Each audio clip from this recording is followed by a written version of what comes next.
so much for the great opportunities. I'm very happy now to see the young entrepreneur also invited on this platform. I have seen for the past weeks or months, you've been inviting the politicians. Yeah. So I'm glad that I'm here. Trevor, as many know, that I've been in business for over 16 years now, full time. Yeah. A decision that it was never easy because it's come with a lot of challenges. Were you working somewhere, or you just did you quit a job to start business, or you just went into business? No, I just went into business. Trevor. I really not work really somewhere. A decision that I said it was not easy, especially that at that time I was very, very young, and there was this perception that young people must go look for a job. I decided to take a different route. Of course, I would like to share that I was very fortunate to come from a business family. Yeah, my father is a businessman. He's been in business since the early 70s. They were the first black business people before independence. I've been in business for full time since 2013. Start from humble beginnings. Those who knows, they know my humble beginnings. Although it's a journey that I have come with a lot of challenges, a lot of obstacles. But one have to be very determined and know what you want. And even when I was growing up in the early 90s, everybody, they just want to go to university and go look for a job for the government. But there's no one who's saying they want to be job creator, to create job for others. And if you are looking at now, our high unemployment is very, very high. I think it's at 44%. And as I said, when I was growing up in the early 90s, people were used to be unemployed. It's people with no qualifications, but now you see people with master degrees, honors degrees that are unemployed. So, and it's unfortunate that now our government is under pressure. It cannot be able to absorb all these graduates. So obviously there are certain young people that need to stood up and take an extraordinary steps, which is to start their own businesses that eventually now will be able to create jobs for other fellow young people. And that's the decision that I have done 16 years ago. What has been some of the challenges in that journey, especially in the early years of the journey? As you know, if you are not known, nobody will support your business. But if you believe yourself that I need to prove myself that I can do it, because it's only yourself that can do it. No one can do it for yourself. For you is I will tell you a good reason, and there are people who can witness this, because now there is that perception that once we become successful, we always come up with this fascinating story that what happens, you understand. My first office was at Tres supermarket, where there is now opposite to the Ministry of Trade. I got a small space there, I think 9 square meters there. Of course, I had some money that I save up to pay the first month for the rent. But unfortunately, because I was just coming in business, nobody know about my business. So there were not really clients that are coming to make use of my services. What business was it? What kind of business? I started as a consultant. I used to register a company for people. Dave, I'm telling you, I couldn't make enough money to pay for my bills, especially for my office. So 2014, my office ended up being closed. Everything of mine was closed in that office. And then obviously I have to go to family members and relatives to see whether they can help me financially. But if there is that perception that a black man must go work somewhere else, a black man cannot start something and work within for that company.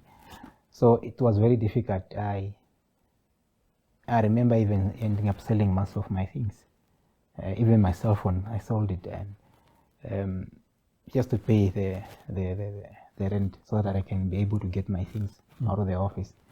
So your things were sort of repossessed, if you like. Yeah, they were like locked up. You know, when you don't pay, the landlord just locked up your things until you pay what is outstanding. If you don't pay outstandings, they put interest, and they say you cannot pay for a certain period of time, then they will take your things and go resell it to recover their money. Yeah, but as I said from the onset, it's all about the vision that you have, and you must prepare yourself mentally and physically that these are some of the challenges that you're going to face, and you must find ways how you're going to overcome them. And you know, also sometimes I have a lot of people that look up to me, that I realize if I give up, how many young people are going to give up that look up to me. I remember there was a relative of mine who have to drive from Rudred just to come tell me, no, I must quit business, I'm going to make it, you understand? But it's all about believing in yourself and push yourself to the limit. You know, I was also very fortunate that when I went to business, I had the right mentors like Professor David Namandi, Master Cyril Martins. Those were the first black business people that have given me advice that keep me going actually. Yeah, looking at, and Toivo, let me take you back in the early 90s. Toivo, I had not had a very easy childhood. In 1996, I had to be kicked out of my father's house. That same year, I have to drop out of school due to unforeseen circumstances. I remember that time there were no phones. For you to commit to somebody, you need to walk where they are, and it was very difficult. But there was a Samaritan who have to give me accommodation, so then I have to go back to school in January 1997. That same year, 97, I was very fortunate. I was appointed to be the head boy. So that's also actually helped to boost my confidence, because if you look at the circumstances that was around me in 1996, they were very, very difficult circumstances. But I think it's what God meant for you, nobody will take it away from you. But I'm also, you know, alluding this to, you know, if you continue respecting the elders, I think God will bless you more, and to remain disciplined. It's discipline actually that brought me to be where I am today. Absolutely. What was the next? What was sort of the breakthrough moment for you? When you look at your business journey, what was that moment where you felt like, now I'm a proper businessman? That's a very good question, Toivo. I would say, I think the breakthrough came in 2014, where I was nominated as 2015 Emerging Entrepreneur of the Year by Namibian Business Hall of Fame under the leadership of Mr. Joanna Klute. It came as a surprise that I was nominated, because I didn't expect it. I was just coming into business. But that actually gave me a confidence to keep more working harder. But at the same time, that award actually brought a lot of pressure, because now there's a lot of expectation from the people. They expect you to do more. And at the same time, also, it's a way to encourage you that you must work more.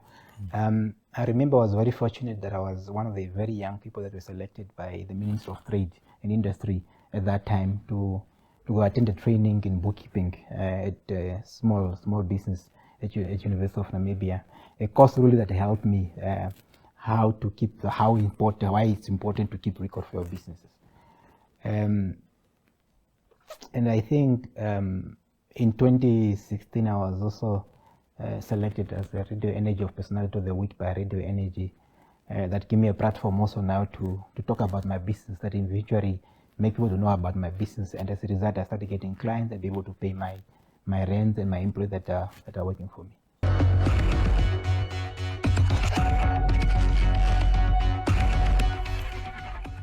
Missed the latest episode of Tourismus? Don't worry, Echo has you covered. Catch every travel adventure, insider industry news, and exciting destinations from Tourismus anytime, anywhere. Visit www.oneup2.com and click on Echo to relive the journeys, rewind the adventures, replay the stories. Tourismus, where adventure meets prime time.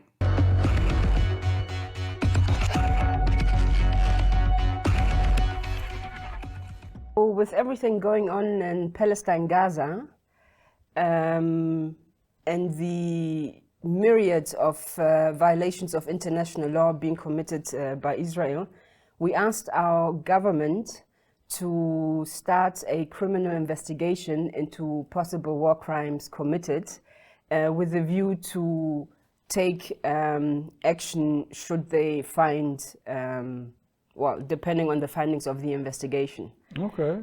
We did this in cooperation with the International Center for Justice for Palestinians, who have put together a very detailed complaint, like very detailed factual listing all of the various violations.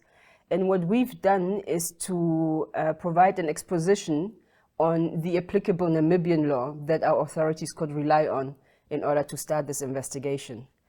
So we wrote to the Inspector General Of the police? of the police, obviously. We wrote to the Prosecutor General because an investigation of this nature would require her guidance. I mean, the police would need to be guided. We also wrote to the Minister of Justice, under whom there's a directorate in the Ministry of Justice that deals with international cooperation in civil and criminal matters.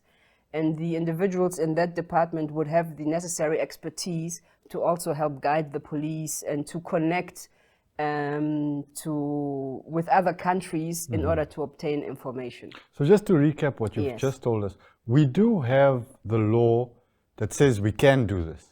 Yes, we have the Geneva Conventions Act of 2003, which came into force on the 1st of October 2004, which essentially incorporates, expressly incorporates the Geneva Conventions and its protocols into Namibian domestic law. Okay. And the Fourth Geneva Convention in particular deals with the protection of civilians in times of war.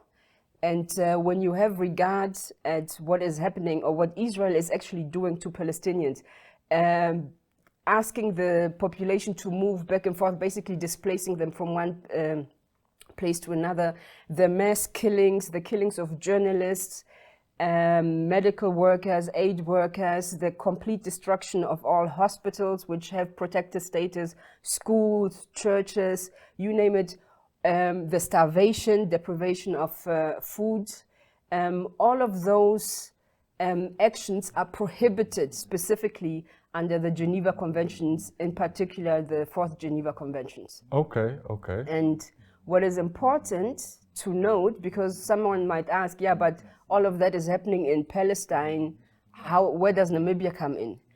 The Geneva Conventions Act, Namibian domestic legislation, expressly provides that anybody who in Namibia or elsewhere commits breaches of the Geneva Conventions is guilty of a crime under Namibian law, and the act and that section applies to anybody regardless of nationality or citizenship. Okay. Which essentially is adopting the universal jurisdiction, and that what gives Namibia the power and jurisdiction to actually look into what is happening and to take the necessary action. And do we have the capacity to do investigations? Yes. Before I go to capacity, let me also point out that we're a member, a states party to the Genocide Convention, which also requires us to prevent and punish genocide. So there's an overlap. Okay. In terms of capacity, yes. First of all, we have the various officers that I've mentioned already who have the capacity. But also in terms of investigation, all they would need to do is to tap into the network. There are various organizations in various countries who are keeping track of what is happening. For example, you would recall the IDF soldiers and their TikToks. There are organizations and people tracking them in an effort to identify them and keeping record of all of that. That's the Israeli Defense Force, the military in Israel. Yes, Okay, yes, yeah. the ones committing the war crimes, Yes. essentially. You have the Hind Rajab Foundation, for example, that's doing excellent work. And you have various organizations and individuals who are actually keeping track. So it would be easy for us, police, the Director of International Cooperation, as well as the PG, who herself has her own network in terms of connecting with prosecutions or prosecutorial authorities worldwide, it'd be an easy feat. You would really literally have to just tap into the network to get the information that you require. Okay.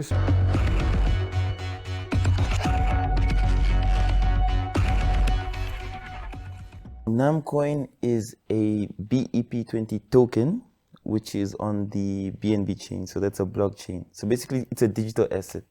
Is it like a cryptocurrency? Yes, it's a cryptocurrency. But the difference between a cryptocurrency and a token is that, a cryptocurrency like Bitcoin has its own blockchain technology, and a token like Namcoin is built on an existing blockchain. Okay. But essentially, they're just the one and the same thing. You can just think of it as one has a spine and the other is on another one's spine. I see. Something of that I nature. see. And what does BTB stand for? BNB. BNB is the BNB is the Binance coin. So it's the name that Binance uses for their blockchain. Okay. So they have a coin called the Binance coin, which is BNB, and they have the blockchain called the BNB chain. Okay. But BNB itself is actually an acronym for build and build, which is just a saying that they use in Binance for building, building products, just build and build and build. It's like their slogan, basically. See. Yeah. I see. Okay. Please also elaborate for us. What is blockchain? Blockchain technology, blockchain is an immutable ledger. Okay. So blockchain technology itself, when you do stuff on the blockchain, you basically send data that is blocks of data, okay? But these blocks of data, they're sent like one after the other, and those blocks of data are basically the blockchain, and they're kind of like connected, and they come with each other. But that's what it is. A blockchain is basically an immutable ledger. It's a distributed ledger also. Immutable, that means it can't be changed. Yeah, it can't be changed. It's an Okay. immutable ledger, and it can't be changed. And what blockchain is mainly used for is for private transactions. So let's say you have like a wallet address, and you want your friend to get some Bitcoin or some BNB or whatever. Only you to know about the transaction. Unlike, for example, in banking, when you do transactions, there could be someone over authorizing the transaction. Not the case with cryptocurrency or blockchain. Everything is just on an immutable ledger, and it's distributed. So there's no one way of doing it. Yeah. I find it difficult to believe that it's immutable. I mean, everything on the internet, you can, if you have the rights, you can go in there and change whatever you like. How can it be immutable? It's immutable because it's a smart contract. A smart contract is only between party A and party B. Okay. There's no middleman. That's what makes it immutable. And it also has a lot of encryption. They also use hashlib algorithms to sort of make sure it's safe. So what makes it immutable is the fact that no one can hack it. Basically, it's very tough to hack a blockchain because of all the cryptography involved and the encryption that they add to it. Yeah. And you're going to have an event regarding this Namcoin. Yes, we're coming to Muso's Bar and Cafe. That's on the 27th of September this year. So at Muso's Bar and Cafe, we're going to have a Namcoin meetup for our token on the BNB chain. And at this meetup, we're just going to network and invite everyone that's interested in blockchain technology, decentralized applications, and cryptocurrency and so forth. Okay. Yeah, and on the lineup, we also have a few artists like Grandson is also going to perform. There's also Nilo, and Wise and myself are also going to do a performance on there. So it's going to be a lovely night. So it's just networking and having fun. That's what it is. You mentioned another unfamiliar term there, decentralized applications. What's that? So decentralized applications. So that the shortened term for decentralized applications is DApps. Okay. So anything decentralized, it's sort of like, when you take the power from a central authority. So a lot of systems that we use are very centralized. There's someone in charge, someone making decisions. So decentralized systems have no central authority. The sort of power is distributed among different entities. So a decentralized application is built on the blockchain. Okay. So the way you access it is only if you have, let's say, access to a certain blockchain ecosystem. So for example, a decentralized application could be a cryptocurrency exchange. And if you want to use this exchange, you have to buy a certain token for you to use this exchange and do transactions on that exchange. That's what makes it decentralized. There's no central authority. I see. Let's go back to Namcoin. How long has it been in existence? Namcoin was created and published in 2023. Okay. I wrote the smart contract myself. I wrote the code for the smart contract myself in my house when I was just bored, and I published it onto the BNB chain in 2023. So that was around, the date was January 10th. And I published it onto the blockchain, and I supplied 1 billion NMC. What's an NMC? NMC is the symbol for Namcoin. Okay. You know, like Bitcoin is BTC. Yeah. NMC is the symbol for Namcoin. Okay. So I published 1 billion NMC onto the BNB chain, and I've just been sharing it around, and I built a community on WhatsApp. So we're a very small community still, but it's on WhatsApp, and we talk about cryptocurrency, our coin, and what we do regarding our crypto community. I see. So I imagine that at that point when you published it, the billion NMC wasn't worth anything. Does it have value now? Yeah, it has value now, although we had to sort of remove the liquidity because we wanted to start from scratch again. But yeah, when you publish tokens onto a blockchain, initially they have little value. That billion NMC is not $1 billion, you know. But as more and more people buy the coin or use the coin for anything, that's when the value goes up. So whatever has value is because of its use case. So as many people use it and so forth and swap it, that's what makes it more valuable. I see. Yeah, so there's not much difference between a currency and a cryptocurrency. It's all currencies. The only difference is that a cryptocurrency is secret. It's a secret currency because it's on the blockchain. But it's the same thing with currencies too. But the difference with the currency is that there's a government that backs the currency, and we have a set value. Yeah, but when you take a look at stable coins like USDT is also a sort of like attached to the US dollar. It's a stable coin that is the same as the US dollar. What is a stable coin? Okay, stable coin is basically a coin that is backed by a sort of like legal tender. You know, legal tender in the for example, a stable USDT is a stable coin that is the same price as the US dollar. Okay. So that's what a stable coin is. So the American government is involved? I know that it was created by a company in Hong Kong, but the American government is involved with USDT, yes. So that's basically their stable coin. And what is our government's stance in terms of Namcoin and blockchain technology in general? In 2023, I know that Honorable Impumbu Shimbi released the Virtual Assets Act. Yes. And that act was basically to add regulations to all these new virtual assets and digital assets popping up in our country. So the stance on that is that it's regulated. So there's been laws that were passed. So the act was accepted. It was accepted. It's a law now. It's a law now in 2023. Okay. Because that time there was a bunch of us popping up in cryptocurrencies, so that's when it came into play.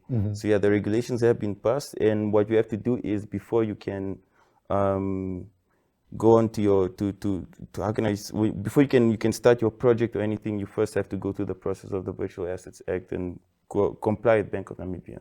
At Bank of Namibia. So what's the Bank of Namibia stance? Bank of Namibia stance is pretty much the same as Parliament. So they just want to regulate cryptocurrency. They haven't banned it. They just want to regulate it and make sure that it's safe and trusted for everyone to participate in, and to make sure that everyone's funds are safe during the entire whatever project that you're working on. Yes.